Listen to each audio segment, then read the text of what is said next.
My name is Dr. Gray Stafford. I'm the Director of Conservation for the Wildlife World Zoo and Aquarium. Captain Crunch is an American alligator.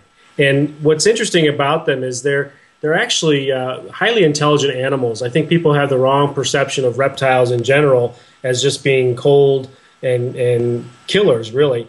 Well, I think the show that we've appeared on the most often has been The Tonight Show with Jay Leno. About 3 years ago, I actually had my own opportunity to appear as one of Jay's guests. And I got to tell you, it's a lot of fun helping other people with their appearances on a show like tonight. But it's way more fun being an invited guest on Jay's show. So I really enjoy it. That's certainly been a highlight of my career thus far. We have been on shows like The Talk, which is a CBS show. It's kind of a daytime show. That's a lot of fun. We've been on other shows, The Late Show with David Letterman, probably 3 times. Martha Stewart, Good Morning America. Over the last few years, I've done a little more cable news with CNN and Headline News, talking about animal issues, and I've enjoyed that too because it's a little different from my typical segments where we're talking about an animal or a conservation story. You have to be persistent. There's a lot of competition out there for interesting stories and interesting events to cover.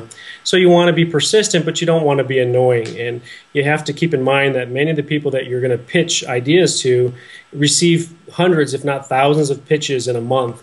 And so they're bombarded with work as well as their own family interests. And they have the same kind of pressures that we do. They want to have a good day at work. They want to get through work as easily and successfully as possible. So anything that you can do to make their lives simpler by creating a pitch that spells out what you intend to offer, what the relevance of it is, how it connects to their viewers or listeners or readers, you really want to try to make it simple for the producer to say, oh, yes, of course, we've got to cover this. You have to be flexible and accommodating and be willing to be bumped and you know, for breaking news, because we know that breaking news always takes precedent over any story, really.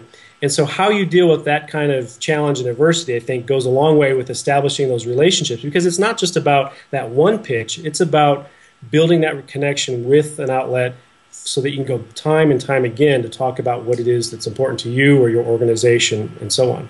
Working on television, as you well know, Keith, is a very difficult business. There's a lot of competition, and it's kind of like the stock market. You know, past performance is no predictor for future success, and so you have to stick with it. And one of the things that I find the most challenging, even after 20 years, is not the word no. I mean, I can deal with the word no, because no in some way to a pitch or to an idea is feedback. It says, not right now, this isn't going to work for us, whatever.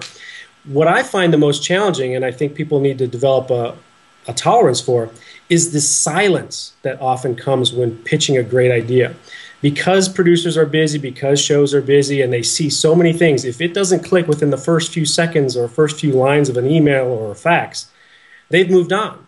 And it's not personal, and you can't take it personally, but it is difficult dealing with the silence. And even after the success that we've had and the fun that we've had locally and nationally, it's still challenging to send out a great pitch. And I've had some wonderful ideas and pitches and great animal lineups thinking that they would just fly off the shelf, and they've gone thud.